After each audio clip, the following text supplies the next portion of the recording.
Buenas noches. La pastoral familiar de la parroquia María Auxilio de los Cristianos les da la bienvenida a nuestro triduo de la familia. Y esta noche contamos con la presencia del padre William Zuleta como conferencista. El padre William es licenciado en Teología Bíblica de la Universidad Gregoriana de Roma, es párroco y es profesor en el Seminario Internacional y Escuela de Diaconado Permanente. Los dejo con el padre William, quien hoy nos ilustrará bajo la luz de la palabra bíblica acerca de la familia. Muy buenas noches. Tengo muy poco tiempo, entonces vamos a iniciar de una vez en materia, invitándolos a que en ese ambiente de familia y en esta espera por esta renovación de los compromisos matrimoniales y de consagración de las familias, lo hagamos de una manera cada vez más profunda y más llenos de la presencia de Dios. Os invito a que hagamos una oración poniendo en manos de Dios, pidiendo la asistencia del Espíritu Santo para cada uno de nosotros, para cada una de nuestras familias, para cada uno de nuestros hogares. En el nombre del Padre, del Hijo y del Espíritu Santo. Amén. Padre Santo, bendice a nuestros padres, dales fortaleza y sabiduría para que sepan enfrentar las situaciones difíciles, para que sepan tomar las decisiones adecuadas. Te presentamos, Señor, a nuestros hijos, bendícelos, protégelos de todo peligro, de todo mal de cuerpo y de alma, acompáñalos en todo momento. Padre bueno, tú has querido nacer en una familia, bendice nuestros hogares, te consagramos nuestras familias para que seas tú quien guíe y quien acompañe toda nuestra vida. Gloria al Padre, al Hijo y al Espíritu Santo, como era en el principio, ahora y siempre, por los siglos de los siglos. Amén. Muy buenas noches nuevamente. El día de hoy, pues quiero acompañarnos con una reflexión, que más que una charla es una reflexión sobre dos aspectos que parecieran estar separados, pero que tienen mucho que ver, tienen una realidad conjunta y que vale la pena tener en cuenta. Entonces, primero voy a hacer un poquito de lobby en el sentido de invitarlos a leer la palabra de Dios, a conocerla, a profundizarla, y luego vamos a hablar de la familia en la palabra de Dios, y luego de la pandemia en la palabra de Dios. Pareciera ser que son dos cosas como muy diferentes, ¿no? La familia y la pandemia, pero la idea es que podamos unirlas y a partir de la palabra de Dios tener como una luz acerca de lo que estamos llamados a hacer y de lo que estamos llamados a vivir en este tiempo complicado para nuestras familias, para nuestros hogares. Lo primero entonces, como les decía, yo quiero invitarlos a leer la palabra de Dios. En la palabra de Dios nosotros encontramos fortaleza en nuestro espíritu, fortaleza en nuestra familia. Enseñémosle a nuestros hijos a leer la palabra de Dios, conozcámosla. Vivimos llenos de mensajes, WhatsApp, imágenes, una y otra cosa, y a veces damos por supuesta la palabra y un elemento que puede fortalecer nuestra vida espiritual, que seguramente nos llevará a conocer a Dios, a profundizar en la vida de Dios cada día, a estar más cerca de Dios, a conocerle, a amarle más, es la palabra de Dios. Por eso yo los invito a que la palabra de Dios sea ese alimento espiritual, que nutra nuestra vida, que fortalezca nuestro espíritu y que nos lleve cada día pues a crecer en esta vida cristiana, en este seguimiento del Señor. Ese es como el preámbulo, como la invitación personal, como el lobby que quería hacerme personal, como esa invitación necesaria a leer la palabra de Dios. Vamos entonces, a partir de la palabra de Dios, a mirar el primer tema, la familia. ¿Cómo está vista o cómo está constituida la familia? Vamos a hacerlo a partir de un texto. Entonces, vamos a leer el Evangelio de Mateo, en el capítulo 2, los versos que están desde el verso, sí, hasta el verso 18. Entonces, voy a pedir el favor que lo leamos primero y desde allí vayamos sacando algunos elementos para nuestra familia, para la constitución de nuestros hogares. Entonces, leemos, por favor, el Evangelio de Mateo. Mateo 2, del 13 al 18. Después de que los sabios se fueron, un ángel del Señor se le apareció a José en un sueño. Levántate, huye a Egipto con el niño y su madre, dijo el ángel. Quédate allí hasta que yo te diga que regreses, porque Herodes buscará al niño para matarlo. Esa noche José salió para Egipto con el niño y con María, su madre, y se quedaron allí hasta la muerte de Herodes. Allí se cumplió lo que el Señor había dicho por medio del profeta. De Egipto llamé a mi hijo. Cuando Herodes se dio cuenta de que los sabios se habían burlado de él, se puso furioso. Entonces, basado en lo que dijeron los sabios sobre la primera aparición de la estrella, Herodes envió soldados para matar a todos los niños que vivieran en Belén y en sus alrededores, y que tuvieran 2 años o menos. Esta acción brutal cumplió lo que Dios había anunciado por medio del profeta Jeremías. En Ramá se oyó una voz, llanto y gran lamento. Raquel llora por sus hijos, se niega a que la consuelen porque están muertos. Palabra del Señor. Gloria a ti, Señor Jesús. He querido comenzar con este texto, que es un texto que refleja la crudeza, la sangre, el dolor, el sufrimiento, y también que refleja el ambiente propio en el que Mateo quiere colocar a la familia de Nazaret. Un ambiente hostil, difícil, un ambiente complicado.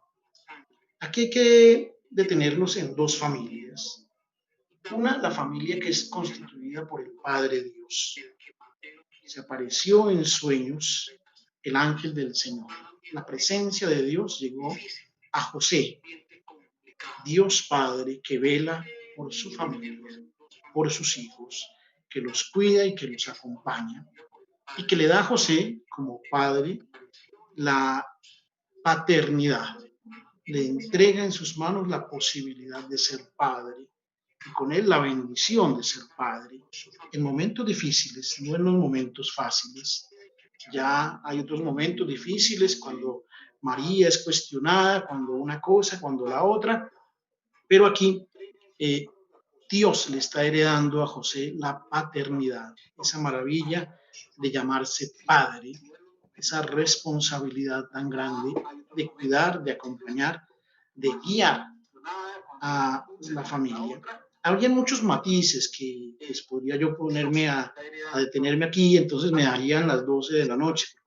Por ejemplo, el verbo levántate tiene un significado de resurrección, de a pesar de la muerte que nos va a contar los inocentes, ya hay un llamado a la resurrección. Son varios aspectos, pero no me voy a detener en muchos de ellos, pues por lo que el tiempo es muy corto. Es curioso que no se nombra a María, sino que se dice la madre, toma al niño y a su madre. En toda la Sagrada Escritura hay unas imágenes que se llaman esponsales, que quieren reflejar a Dios como el esposo y a la humanidad como la esposa, como la madre, que acoge a sus hijos. Y aquí no se nombra a María porque el autor quiere de alguna manera mostrarnos esa esponsalidad, si se quiere, de Dios con la humanidad. Es decir, Dios tiene un cuidado, un respeto, un valor, en alta estima a esa humanidad. La considera su esposa.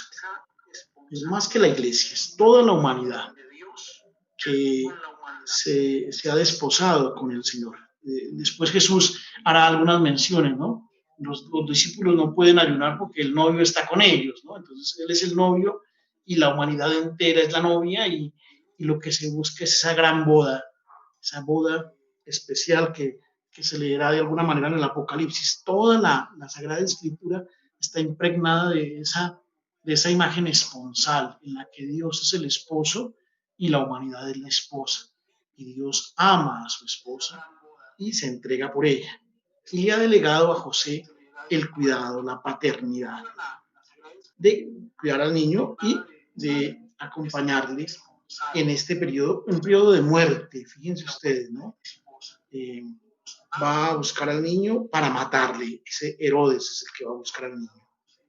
Se levantó, nuevamente el verbo levantarse, que es un verbo de resurrección, tomó al niño y a su madre, fíjense que no nombra a María, y se retiró a Egipto y estuvo allí hasta la muerte de Herodes para que se cumpliera el oráculo del Señor por medio del profeta. ¿Cuál es el profeta? El profeta Oseas, que manifiesta una profecía preciosa allá en el libro del profeta Oseas. Como les decía, Dios, en toda la Sagrada Escritura hay una imagen esponsal, hay un matrimonio.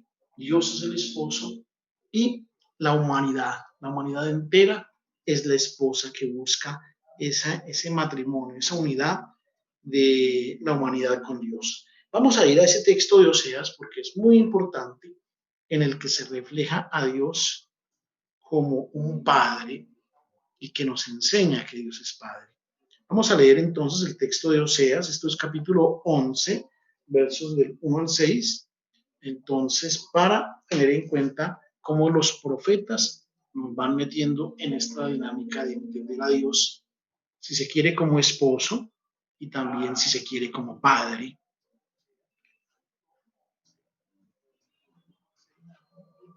Leemos Oseas, por favor. Capítulo 11, del 1 al 6.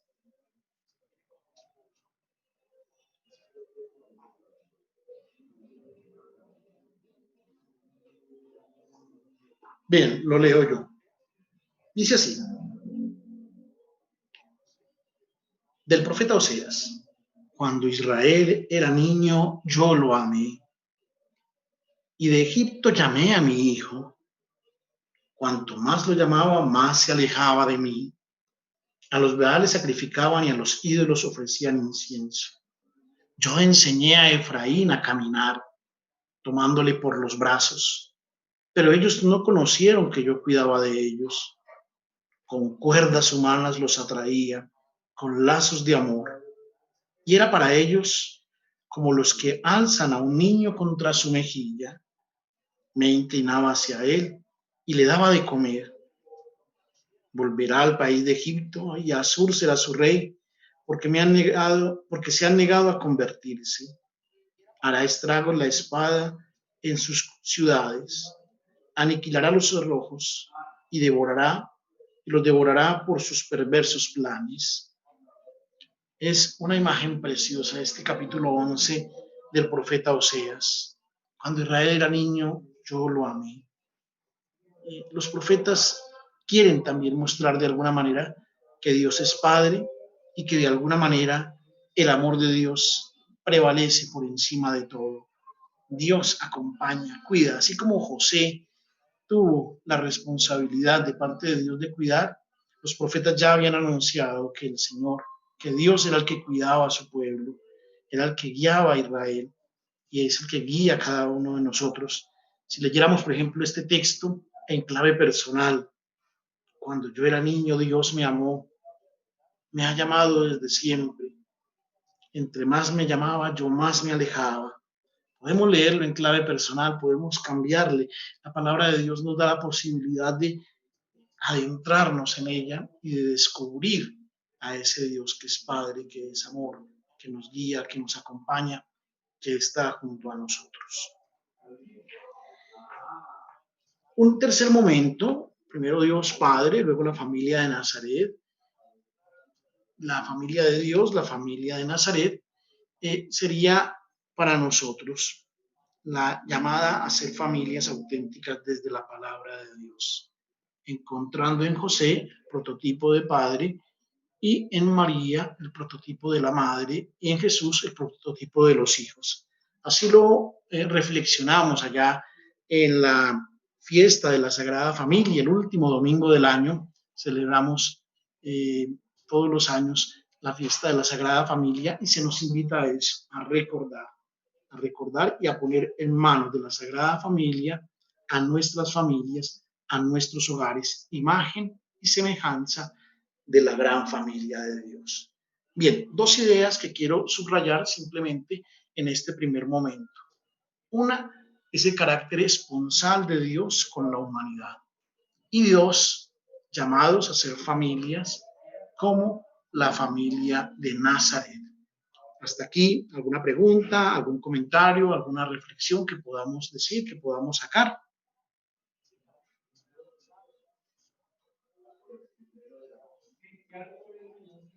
Bien, entonces voy a continuar con la segunda parte.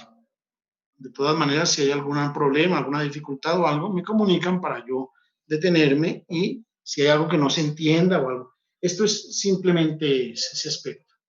Vamos a dejarla ahí, porque pareciera ser que el segundo momento o el segundo elemento no tiene nada que ver, pero ya después lo vamos a unir. En el segundo momento les voy a hablar de algo que pues pareciera ser a primera vista que es complicado, que es difícil, pero que no es tanto. Nos lo han hecho ver así, pero no es tan complicado, no es tan difícil. Y es de una literatura que hay en la Biblia, que es la literatura apocalíptica, el Apocalipsis. Ese es un libro representante de esta literatura y diremos algo del Apocalipsis. Es el libro del Éxodo el que comienza a traer unas imágenes de unas plagas. Nos habla el libro del Éxodo por allá, en el capítulo 6 y los siguientes, donde nos habla de las 10 plagas de Egipto. Para muchos de nosotros, pues, la pandemia es una plaga, y así se puede ver, plaga de mosquitos, plaga de tábanos, de ranas, de todas estas había allá, encontramos allá en el libro del Éxodo. Entonces nos vamos a referir ahora a esta pandemia como una plaga. ¿Qué es lo que es una plaga? Pues viene y mata indistintamente, ricos y pobres, buenos y malos, llena de miedo, llena de temor, llena de angustia el corazón de las personas.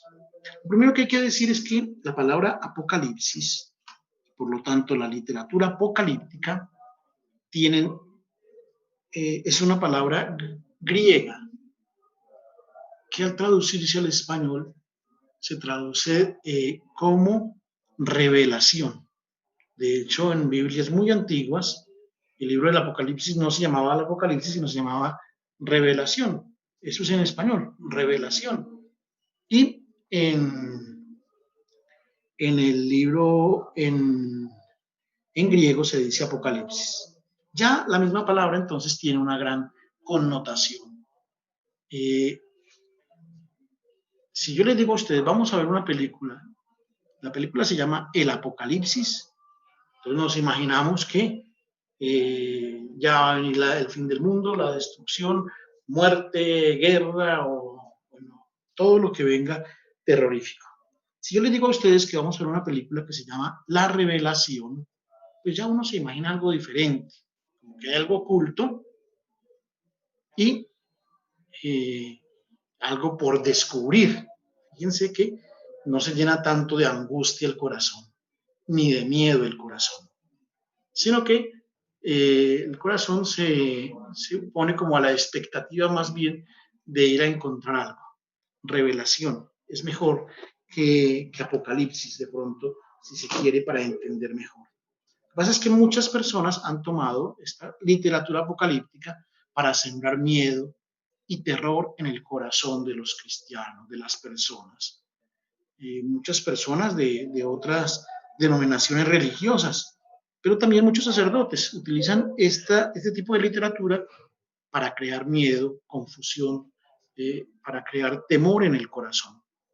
Y no es eso lo que nos quiere decir este tipo de literatura, no es eso lo que nos quiere decir el libro del Apocalipsis y lo que leemos en él.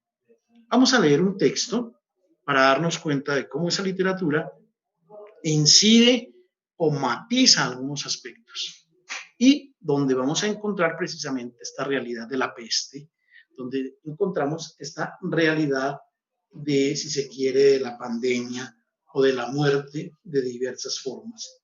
Entonces voy a pedirles el favor a un lector, ya está por ahí, que nos lea por favor el texto del Apocalipsis. Apocalipsis 6, del 1 al 11. Los 7 sellos. Mientras miraba, el Cordero rompió el primero de los 7 sellos que había en el rollo. Entonces oí que uno de los 4 seres vivientes decía con voz de trueno: ven. Levanté la vista y vi que había un caballo blanco y su jinete llevaba un arco. Se le colocó una corona sobre la cabeza. Salió cabalgando para ganar muchas batallas y obtener las victorias. Cuando el Cordero rompió el segundo sello, oí que el segundo ser viviente decía: ven. Entonces apareció otro caballo de color rojo. Al jinete se le dio una gran espada y la autoridad para quitar la paz de la tierra. Y hubo guerra y masacre por todas partes. Cuando el Cordero rompió el tercer sello, oí el tercer ser viviente que decía: ven. Levanté la vista y vi un caballo negro, y el jinete llevaba una balanza en la mano. Y oí una voz que salió de entre los 4 seres vivientes y decía: un pan de trigo o 3 panes de cebada costarán el salario de un día. Y no desperdicies el aceite de oliva y el vino. Cuando el Cordero rompió el cuarto sello, oí el cuarto ser viviente decía: ven. Levanté la vista y vi un caballo de color verde pálido. El jinete se llamaba Muerte y su compañero era la tumba. A estos 2 se le dio la autoridad sobre una cuarta parte de la tierra, para matar con espada, con hambre y con enfermedad y con animales salvajes. Cuando el Cordero rompió el quinto sello, vi debajo del altar las almas de todos los que habían muerto como mártires por causa de la palabra de Dios y por haber sido fieles en su testimonio. Ellos clamaban al Señor y decían: oh Señor soberano, santo y verdadero, ¿cuánto tiempo hasta que juzgues a la gente de este mundo y tomes venganza de nuestra sangre por lo que nos han hecho? Entonces a cada uno de ellos se les dio una túnica blanca y se les dijo que descansaran un poco más hasta que se completara el número de sus hermanos, los consiervos de Jesús, que se unirían a ellos después de morir como mártires. Palabra de Dios. Te alabamos, Señor. Una cantidad de elementos encontramos aquí maravillosos. Ese último, por ejemplo, un vestido blanco, como el que nos pusieron el día de nuestro bautismo, para hacernos fuertes, para hacernos cristianos, hombres y mujeres de Dios capaces de resistir toda la avalancha, todas las pruebas del mal, si se quiere. Cualquier persona puede utilizar este texto y decir: sí, Dios va a enviar sus jinetes, ya los está enviando, fíjense, si ustedes no se arrepienten y no se convierten, entonces vendrá toda esta muerte, vendrá toda esta peste, toda esta enfermedad. Ahí dice la enfermedad, ¿no? Por eso escogí este texto. En el verso 8 dice: se le dio el poder sobre la cuarta parte de la tierra para matar con la espada, con el hambre, con la enfermedad. Leía Doncel, aquí yo tengo con la peste, ¿sí? Podríamos decir con la pandemia. Y entonces ya he escuchado yo muchas personas que dicen: es que el apocalipsis ya lo estamos viviendo. Muchos niños que dicen: es que Dios está bravo y nos está castigando. Este tipo de literatura tiene un sentido y tiene una razón de ser. Y eso es lo que yo quiero compartirles hoy. Apocalipsis no es muerte, no es destrucción, es revelación. Y lo que queremos es eso, que podamos encontrar una revelación aquí. Una primera pregunta sería: ¿el año pasado hubo hambre? en el mundo? Tendríamos que decir que sí. Muerte, guerra, y hace 100 años hubo hambre, muerte, guerra también, todos los años, y hace 1000, y en la época de Jesús, y muchos años antes de Jesús, todos los años, año tras año, tenemos que enfrentar muerte, guerra, hambre, pestes, pandemias, desilusión, tantas situaciones. La segunda pregunta es, el año próximo, el 2021, con tantas desilusiones que hemos tenido de pronto este año, el 2021, ¿habrá muerte? Seguramente que sí. ¿Habrá hambre? Seguramente que sí. ¿Guerras? ¿Dificultades de toda índole? Seguramente que sí. Entonces, ¿qué sucede? El autor sagrado conoce muy bien esta realidad y sabe que esta realidad está presente y va a estar presente. Por eso lo que escribe aquí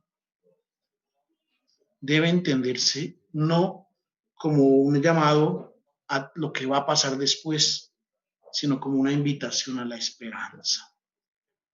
Ese es el punto clave, una invitación a la esperanza, porque sabemos que el próximo año, el próximo mes, el próximo año y los años que están por venir va a haber muchas realidades de muerte, de dolor, de sufrimiento. Pero nosotros los cristianos, por la palabra de Dios que nos invita a ser fuertes y a mantenernos con fe, no podemos perder la esperanza, no podemos dejar de confiar, no podemos desfallecer en medio de las tribulaciones, en medio de las dificultades, en medio de las pruebas. Es precisamente esta literatura y esta llamada la que nos hace el libro del Apocalipsis y la literatura apocalíptica. No es a sembrar miedo en el corazón, no es a llenarnos de temor o de angustias, no, es a decirnos todas las pruebas que están por venir. Estamos llamados como cristianos a mantenernos firmes en la fe, a no desfallecer, a continuar adelante a pesar de la adversidad. Entonces, es aquí donde yo les invito a que unamos estos dos momentos, estas dos realidades. Pero esto es muy importante tenerlo en cuenta porque es muy metido dentro de nuestros ambientes ese llamado al miedo, al temor, a la angustia, ¿sí? Entonces nos estamos portando mal y entonces Dios está bravo y nos está castigando y vea eso que dice el libro del Apocalipsis es lo que está sucediendo. No, eso sucede y va a suceder. Nosotros como cristianos, como hombres y mujeres de fe, no podemos perder la esperanza, no podemos dejar de confiar, llamados a mantenernos firmes. Ahora, vamos a unir las dos realidades, las dos situaciones. ¿Qué sucede en nuestras familias? La pandemia nos va dejando a nosotros realidades de muerte, realidades difíciles. Tal vez los más afectados, nuestros niños, nuestros jóvenes, que van perdiendo las esperanzas, van perdiendo la fe, las ilusiones, que se preguntan por Dios y que no lo encuentran. Es aquí entonces donde estamos llamados nosotros a entender como familia que tenemos algo por ofrecer y algo por dar.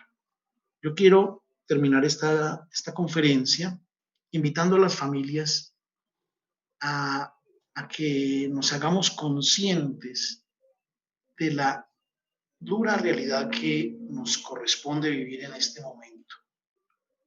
Niños y jóvenes sin ilusiones, sin esperanzas, abuelos marginados, rechazados, hechos a un lado, ¿sí? Realidades que de una u otra forma, enfermos que no podemos mirar, que no podemos ayudar, que no podemos, por los cuales no podemos ni acercarnos a ellos porque nos contagian. Entonces, como familia tenemos que hacer algo. Estamos llamados a una responsabilidad con el que sufre, con el que necesita, con aquel que está alejado. Pareciera ser que la pandemia nos va quitando nuestros valores cristianos de acercarnos, de acogida, de cercanía, de unidad. ¿Quién es el que más necesita en este momento? Pues el que está más enfermo, pero a él no podemos acercarnos. Entonces pareciera ser que de fondo también hay muchos mensajes que atentan directamente contra nuestro ser cristiano y contra esa paternidad que Dios ha delegado en nosotros por los demás. Entonces yo quiero invitarlos a que como familias aprendamos a ser testimonio de vida, de esperanza y de fe para otras personas, para otras familias, para otros hogares. Yo quiero invitarlos a que reflexionemos profundamente en esa necesidad que tenemos de ser familias constructoras de esperanza, capaces de cumplir la misión, de volver a, así como Dios acerca, como allá en el libro de Oseas, Dios acerca a ese hijo y lo pone contra su mejilla, ser capaces de buscar caminos para decirnos, nosotros no tenemos por qué alejarnos, por qué rechazarnos, estamos llamados a unirnos y a trabajar unos y otros en la búsqueda de algo mejor, de un mundo mejor. La pandemia es una realidad de muerte, pero desde ya, desde el éxodo, ha habido realidades de muerte, plagas, situaciones que de alguna manera dañan, destruyen la vida de la persona, que de alguna manera destruyen la vida de los hogares, de las familias. Fíjense ustedes, ¿no? Entonces, ¿cuáles son los problemas de hoy? Pues los jóvenes sin esperanza, los niños sin ilusiones, la falta de dinero, la incertidumbre por lo que va a pasar, también hogares divididos, hogares eh, que han entrado en mucho conflicto, que han entrado en mucha dificultad. La invitación que quiero hacerles es a entender en la palabra de Dios un camino, un llamado a la esperanza, a confiar, a no desfallecer, un camino a continuar adelante a pesar de la adversidad, a pesar de las situaciones difíciles, de las situaciones que se nos presentan. Cierro invitándolos nuevamente a leer la palabra de Dios, a conocerla, a profundizarla. Fíjense ustedes cómo unos 3 textos nomás nos van dando luces a nosotros para que seamos capaces de entender que tenemos una misión, un trabajo y que estamos llamados como familias a construir familias fortalecidas desde Dios para hacer camino de esperanza para otros, para los que vienen detrás y para otras familias. Ojalá que esta consagración que ustedes van a hacer, esta renovación de sus votos, todo este proceso que van a hacer, nos lleve a concientizarnos de eso. Somos hombres y mujeres, somos familias, constructores de esperanza, de confianza, de fe en nuestro Padre Celestial. Bien, yo voy cerrando así porque pues, este es el poquito tiempo. De todas maneras, hay unos minutos aquí por si hay preguntas, por si quieren de pronto realizar algún diálogo o si hay algún aspecto que quieran subrayar o alguna cosa, pues ya quiero como abrir un poquito aquí el micrófono para que también ustedes puedan decir alguna palabra.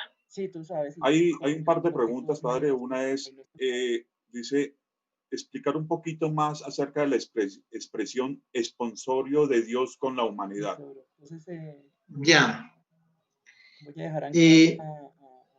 La Sagrada Escritura, desde el comienzo hasta el final, quiere mostrar varias facetas de Dios. Nos muestra a Dios desde diferentes facetas.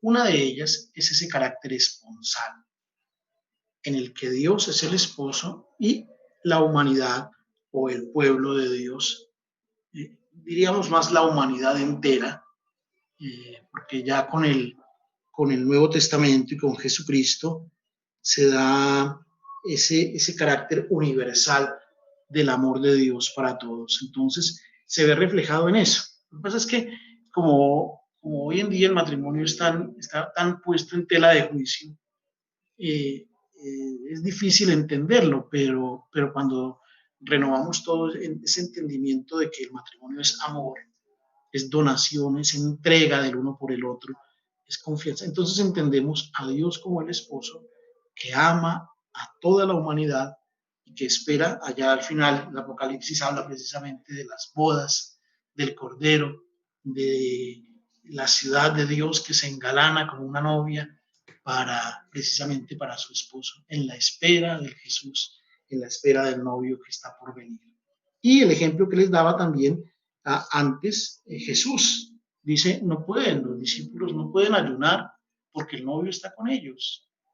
Porque cuando cuando en el corazón hay la presencia de Dios, pues no hay motivo de tristeza, no hay motivo de dolor, de angustia, porque sabemos que Dios, que es el esposo de toda la humanidad, vela por nosotros, cuida por toda la humanidad. Es una imagen, esta de la imagen esponsal de Dios con la humanidad. Hay otra pregunta, padre, dice, ¿el Apocalipsis o revelación no es para llenarnos de miedo, pero sí para convertirnos? ¿Es un signo de amor de Dios? El Apocalipsis tiene varias imágenes. La primera no es la de la esperanza, esa es como la segunda. Si uno comienza a mirar y a descubrir los títulos, digamos, cristológicos, encuentra en el Apocalipsis una riqueza, un libro cristológico por excelencia. Es el libro que más títulos cristológicos tiene. Entonces lo que quiere es ser una revelación ¿de quién? De Jesucristo. Es un libro que nos revela una cristología muy profunda. Esto. Otro de los elementos es precisamente ese llamado a la esperanza, a saber que a pesar de que vendrán situaciones complicadas, difíciles, donde los cristianos vamos a ser puestos a prueba, nosotros no podemos perder la fe, no podemos perder la esperanza, no podemos dejar de confiar. Pero hay otros elementos, también está el eclesiológico, litúrgico, hay un elemento litúrgico precioso en el libro del Apocalipsis que se puede descubrir también. Entonces, la intención nunca del libro del Apocalipsis es sembrar miedo ni temor. Nosotros no podemos ser cristianos que vivan del miedo, del temor, de la angustia. Nuestras familias no se pueden construir en el miedo, en el temor, en la angustia.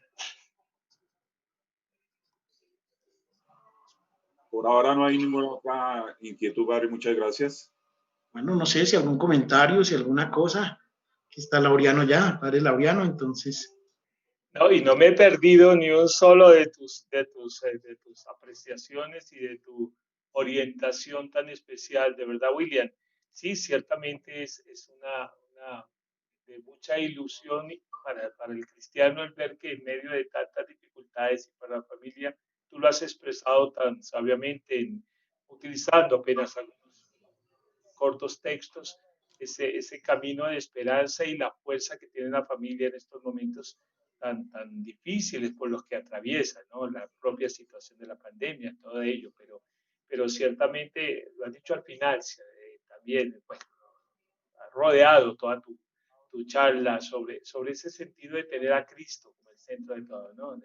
Si la familia está en Cristo, pues seguramente todo lo demás tiene que ir bien. Hoy leíamos el texto de precisamente las dificultades, lo que va a venir, la guerra, cuando que ustedes piensan que yo he venido a sembrar la paz y he venido a sembrar no, la paz no, sino la división, decía él, en el sentido de que es un tiempo de definición también, ¿no? De dónde lo vamos a colocar. Si somos familias y vamos a tener que enfrentar dificultades, ahí es donde tiene que verse una familia cristiana con todas sus mayúsculas. Sí pienso que ha sido muy iluminador tu orientación y los textos que has escogido para iluminarnos a todos y que seguramente nos ponen a pensar un poco sobre la realidad de la familia. No sé, me parece que hacia eso apunta un poco el sentido de lo que tú has querido pues compartir con nosotros ahora. Sí, es hacia eso. Recordemos que Cristo es el esposo y nos ama entrañablemente, ha dado su vida, ha derramado su sangre por nosotros y nos invita a que pues nos unamos a Él como la esposa fiel, como humanidad, a que seamos capaces de encontrarnos con Él y hacer una sola persona, cabeza y cuerpo, en una sola identidad, como cristianos, como hijos de Dios. llamados a vivir la plenitud de la gracia de Dios en nosotros. Sí. Y tú quisieras dejarnos un mensaje, porque sé que muchas familias aquí en Colombia y están conectadas a través de nuestra red, nos han reportado de muchos lugares. ¿Qué mensaje nos dejas como al final de todo esto? Ya nos has hablado tanto, pues es pedirte algo más que dejas en el corazón de esperanza de cada uno de los que se unen a esta transmisión, a este mensaje, a este tribu de la familia y que encuentran pues la ilusión de poder ver a través de la palabra orientada por ti en este momento un camino mejor. Que nos dejarías al final como ese punto, eso que queda como resonando en eco en el corazón de todos los que hemos escuchado con atención tu ponencia en este momento, William? Bien, de todas maneras, cualquiera sea la invitación que yo les hago fundamental, es la palabra, ¿no? La palabra como alimento espiritual.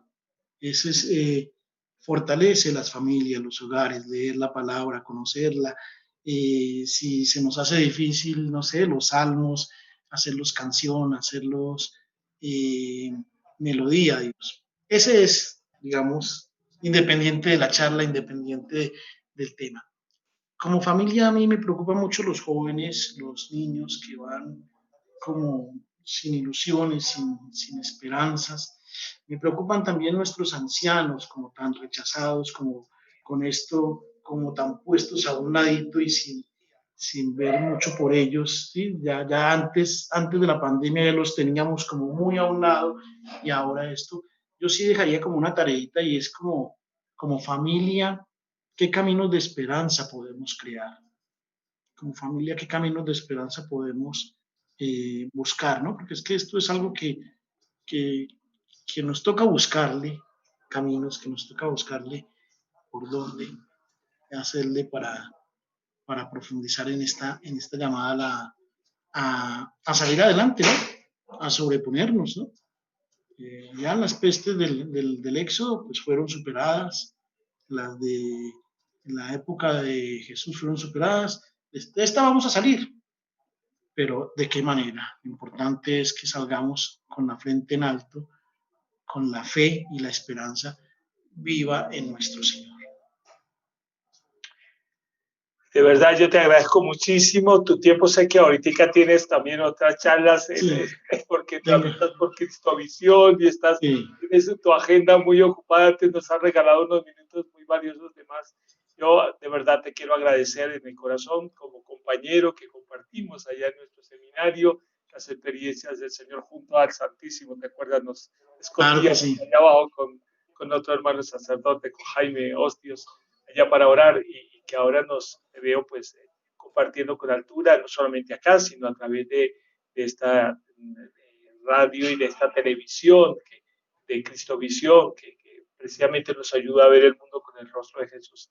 De verdad te agradezco a nombre de nuestra pastora familiar y a nombre de mi parroquia y personal este tiempo que nos has regalado, la iluminación tan bonita que nos has dado y sobre todo el sentimiento de la esperanza. Lo has dicho al final, la palabra sentada en todo y la familia centrada allí, en la palabra para que alrededor de ella, con ese amor a Cristo, pues podamos responder a esta realidad del mundo.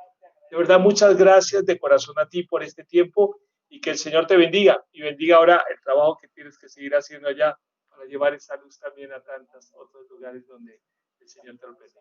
Gracias. A ustedes también, Laureano, muchas gracias a ti y a todos allí en la comunidad. Les deseo lo mejor, familias construidas desde el amor de Dios. Y bueno, estamos unidos unos y otros en esta tarea de continuar en la presencia de Dios, guiando y acompañando a todos. Gracias a ti de nuevo. Dios les bendiga y les acompañe siempre. Con mucho gusto. Gracias, Padre William. Con mucho gusto. Hermanos, muchas gracias por esa participación que tuvieron en el primer día del Tríodo de la Familia. Igualmente, con la presencia aquí del Padre William, nuestro párroco, el Padre Laureano y la pastoral familiar, queremos que sigan mañana en este Tríodo de la Familia, que es algo que tradicionalmente lo hemos tenido en nuestra parroquia, que este año ha sido diferente, obviamente, por la virtualidad que nos tocó hacerlo, pero que contamos con esos corazones que están asiduos de tener el amor de Cristo en cada una de sus familias. Entonces no se pierdan mañana la continuación de este triduo, que lo terminaremos el sábado con una gran Eucaristía, con la renovación de votos y con la bendición de las familias. No se lo pierdan mañana. Va a seguir igual de bueno como estuvo hoy. Muchas gracias por su participación. Bueno, de verdad, gracias. Yo quiero terminar también dándole gracias a todos ustedes por su tiempo. Al principio tuvimos un poquito de algunos problemas técnicos por acomodarnos a esto, pero gracias a nuestro encargado, a Rafael, que ha hecho la transmisión, y a Nelson, pues lo superamos y ya mañana tendremos a otro grande de nuestra iglesia que ha animado la pastoral familiar durante mucho tiempo. También compañero del seminario, Monseñor Nelson Ortiz, encargado de la arquidiocesano de esa animación de la pastoral familiar. Imagínense, nuestra pastoral se fue con lo alto, con el peso pesado allá para buscar también la orientación de tanto del padre William como nuestro querido Monseñor Nelson. Ojalá no la perdamos. Tenemos muchas cosas que hacer, pero es este tiempo tan bonito y tan especial que nos pide el Señor para que en el círculo de la familia, como nos lo ha dicho acá ahora nuestro coordinador, es decir, de verdad encontremos respuestas, se nos pide dar respuestas. Y esa respuesta la vamos a dar precisamente iluminado, nos lo decía mi hermano, el padre William, y lo dirá mañana seguramente también con mucha vehemencia, Monseñor, la encontrará cuando tú también hagas parte de este colectivo de familias cristianas, católicas, que con orgullo sepan iluminar, alimentar a los hijos, llevarlos de esperanza, iluminarlos con la luz de Cristo y a través de eso, pues, continuar ese camino, ese proceso de llevarlos hacia Dios. Gracias, mis queridos hermanos. Gracias, mi querida pastora familiar, lo han hecho muy bien. Y que, bueno, lo que terminan ahora, como lo tengan preparado, sea para la gloria del Señor y que mañana, a la misma hora, 7 de la noche, nos encontremos sin falta para continuar con nuestro triduo de la familia. Gracias de corazón y que el Señor y la Virgen Santísima nos bendiga.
Llena mi familia de tu paz, de esa tranquilidad que solo tú das. Guarda nuestra entrada y salida, dirígenos en cada área de la vida. Mi casa y yo te buscaremos, te adoraremos. Fluye con tu espíritu, Señor, llenando cada corazón y trae renuevo. Que huya todo lo que no es de ti y lo que vino a dividir. Correrá muy lejos en nuestra casa, Jesús.